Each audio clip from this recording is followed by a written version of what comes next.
Bienvenue à cette présentation des 45 secondes qui changeront votre vie.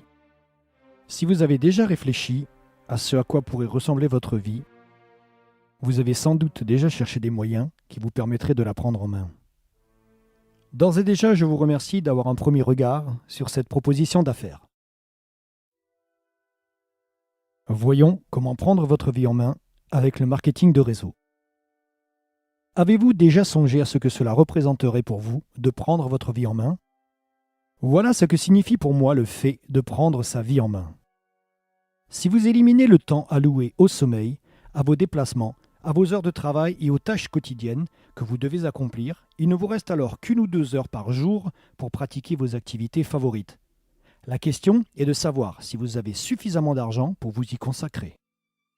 Nous avons découvert le moyen de prendre sa vie en main en établissant une entreprise à domicile. Ce système est si simple que chacun peut le mettre en pratique. Aucune technique de vente n'est requise et ce système a de plus l'avantage de ne demander qu'un peu de votre temps. Ce qui nous amène à nous poser cette question. Qu'est-ce que le marketing de réseau ? Parmi les différentes méthodes de distribution de produits et de services, le marketing de réseau est la moins comprise. Le mot marketing désigne l'action de diriger un produit ou un service d'un fabricant ou un fournisseur vers un consommateur. L'association au mot réseau signifie qu'un système de rémunération est proposé aux personnes qui en assurent la distribution. Mais en quoi le marketing de réseau est-il différent des autres méthodes de distribution ? Il n'existe en fait que 3 méthodes fondamentales de distribution de produits. La première, la plus courante, est la vente au détail. Le consommateur se rend dans un magasin pour acheter des produits. La deuxième, également très connue, est la vente directe.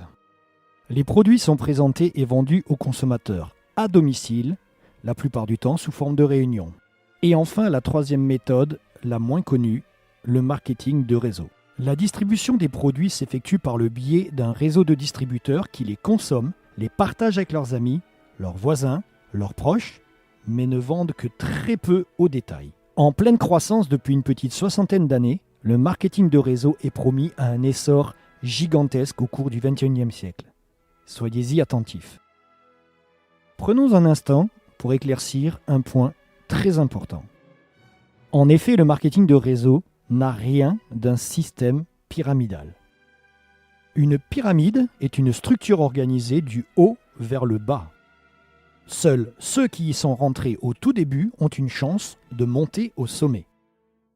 Dans la structure du triangle inversé du marketing de réseau, tout le monde commence en bas et a l'occasion de créer un vaste réseau, plus vaste encore que celui du parrain. Il est important de préciser qu'une structure pyramidale n'assure pas la distribution de produits, mais suppose uniquement des flux financiers, ce qui est illégal. Ce que vous allez découvrir maintenant va vous permettre enfin de comprendre le concept du marketing de réseau. Au travers de la synthèse qui va suivre, je vais vous présenter les 4 premiers séminaires d'un livre que vous lirez ensuite si vous sentez qu'il est grand temps de prendre votre vie en main. Dans le premier séminaire, nous verrons que 2 × 2 = 4. Le séminaire numéro 2, le syndrome de l'échec chez le vendeur. Le séminaire numéro 3, 4 choses que vous devez faire.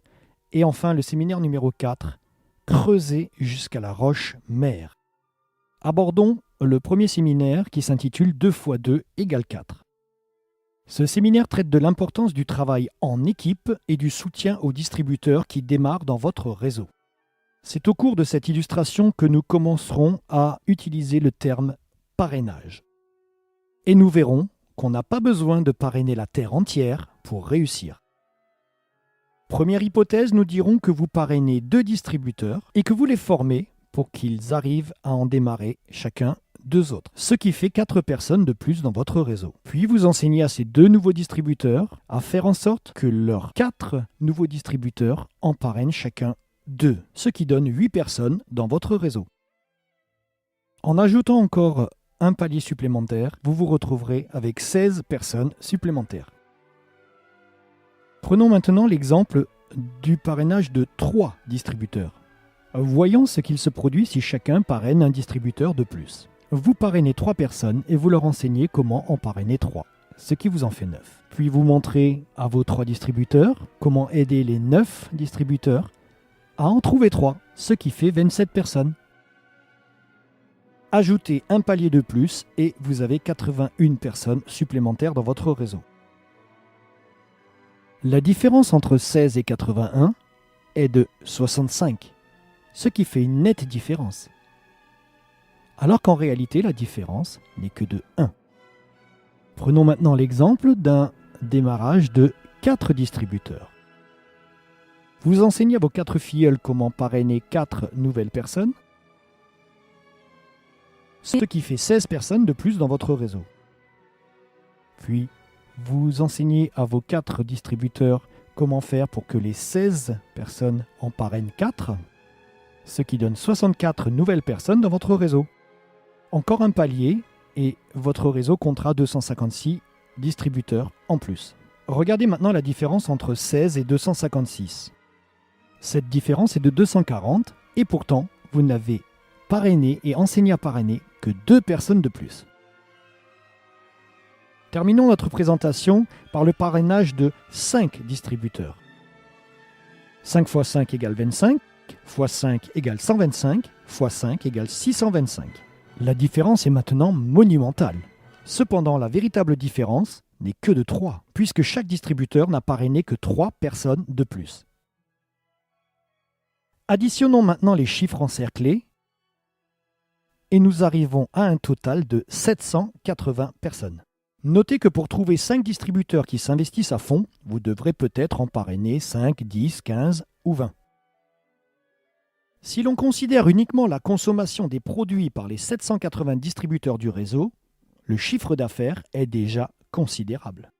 Imaginons maintenant que chacun des 780 distributeurs trouve 10 clients potentiels parmi ses amis, sa famille et ses proches. Nous obtenons un total de 7800 clients.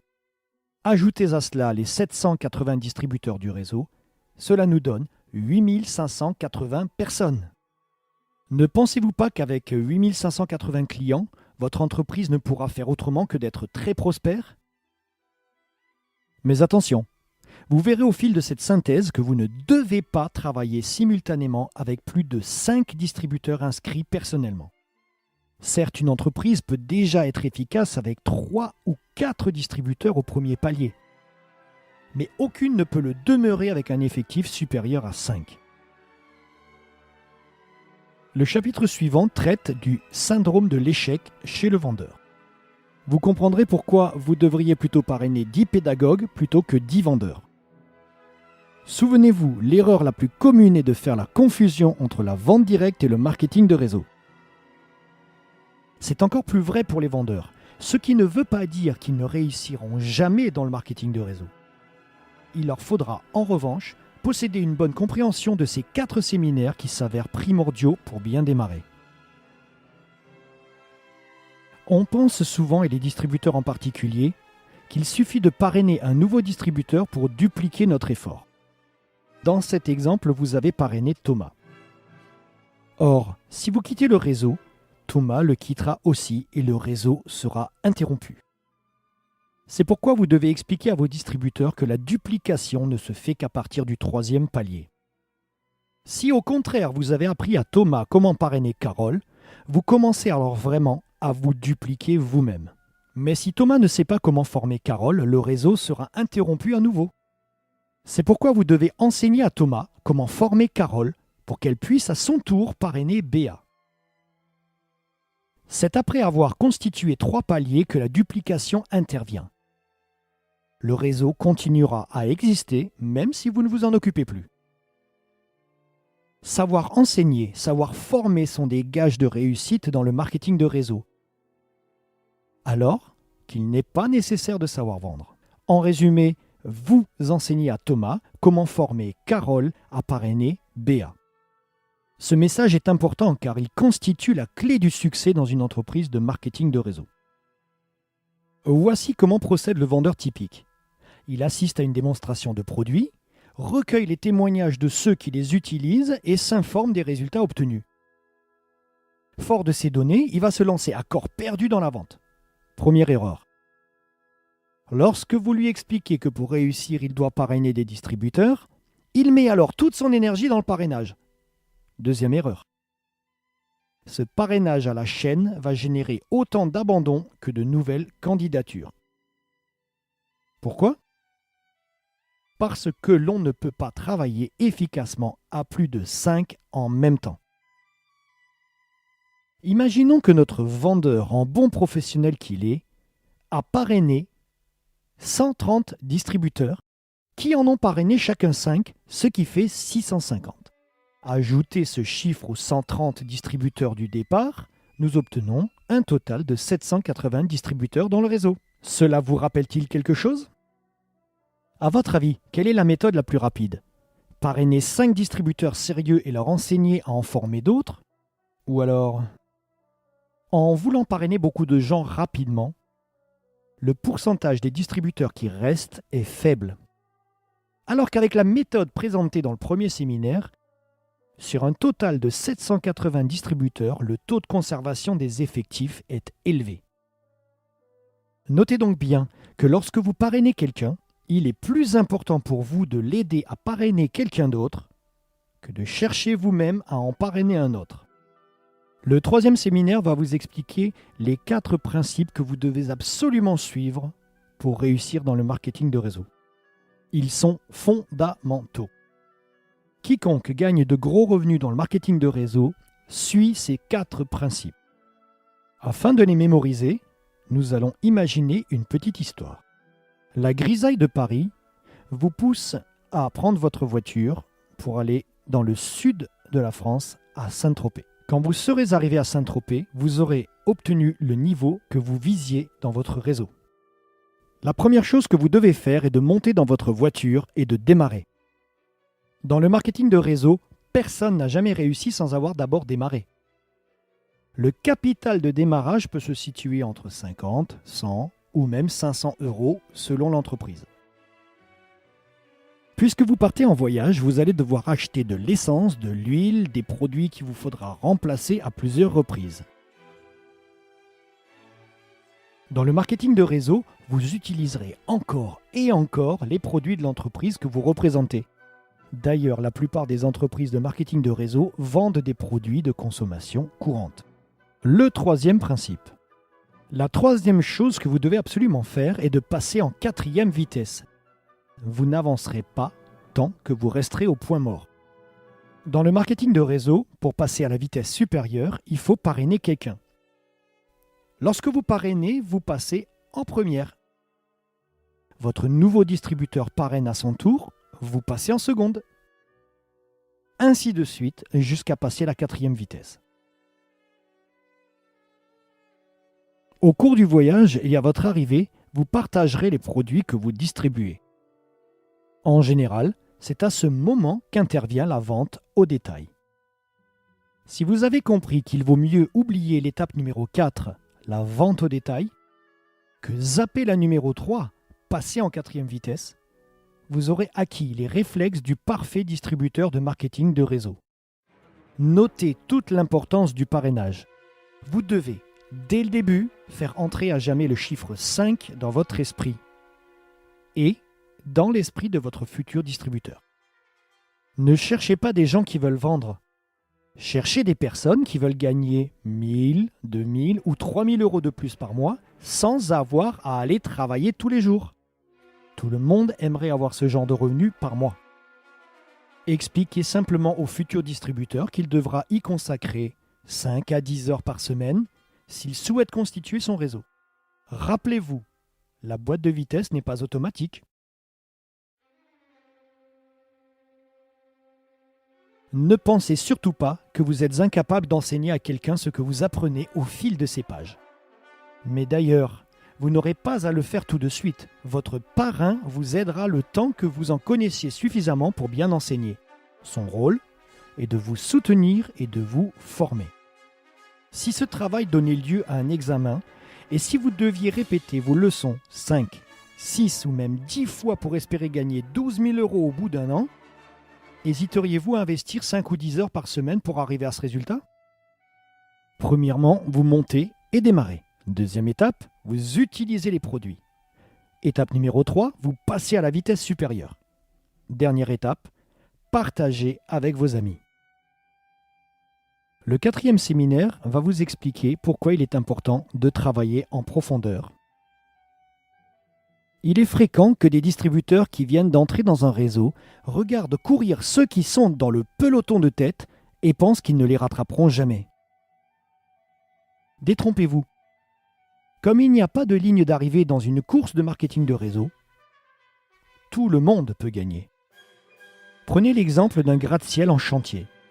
On dirait qu'il faut une éternité avant de voir le bâtiment prendre forme. Mais une fois que les fondations sont en place, on a l'impression qu'il grimpe d'un étage par semaine, tellement la construction progresse vite. Imaginez-vous que ce gratte-ciel représente votre réseau tel qu'il sera un jour. Au début, vous allez creuser les fondations à la pelle. Ça prend du temps. Mais au fur et à mesure que vous allez aider vos distributeurs à parrainer, vous aurez besoin d'un bulldozer. Avant d'arriver au 3e palier, vu que vous atteignez la roche mère, la tâche devient vraiment difficile. Et il vous faut une pelle mécanique. Mais à l'instant où vous atteignez le 3e palier, vous pouvez enfin commencer à construire en hauteur. Quand vous serez parvenu au 4e palier, votre réseau commencera à avoir de l'ampleur.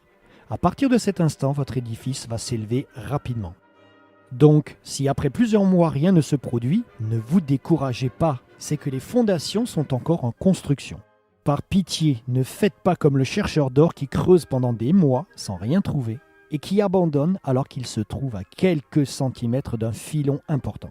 En conclusion, le secret du succès dans le marketing de réseau consiste à enseigner la réussite aux autres. Un bon distributeur ne doit pas se préoccuper de son propre revenu, mais plutôt se concentrer sur la formation des distributeurs et sur le travail d'équipe. Mais cela prend du temps, car avant de pouvoir former les autres, vous devez vous-même avoir appris ce qu'il faut faire. Vous devez donc prendre l'engagement de retourner à l'école 5 à 10 heures par semaine pour vous familiariser avec l'entreprise. Ce que vous devez faire pour réussir dans le marketing de réseau se résume en 2 phrases. Faites-vous des amis si vous n'en avez pas encore. Faites connaissance avec les amis de vos amis. Les 10 séminaires des 45 secondes qui changeront votre vie de Don Failla sont reliés ensemble. Les chapitres qui suivent dans le livre répondront aux questions que vous vous posez peut-être en ce moment. Demandez à la personne qui vous a invité à cette synthèse de vous prêter ce livre pour que vous le lisiez en entier. Demandez-lui également de vous parler de l'entreprise qu'elle représente, des produits qu'elle distribue et de la méthode de marketing qu'elle utilise et des outils fournis. Il y a fort à parier que vous apprécierez la qualité des produits et la proposition d'affaires qui y est assortie pour que vous puissiez prendre votre vie en main. Il n'y a pas de hasard dans la vie.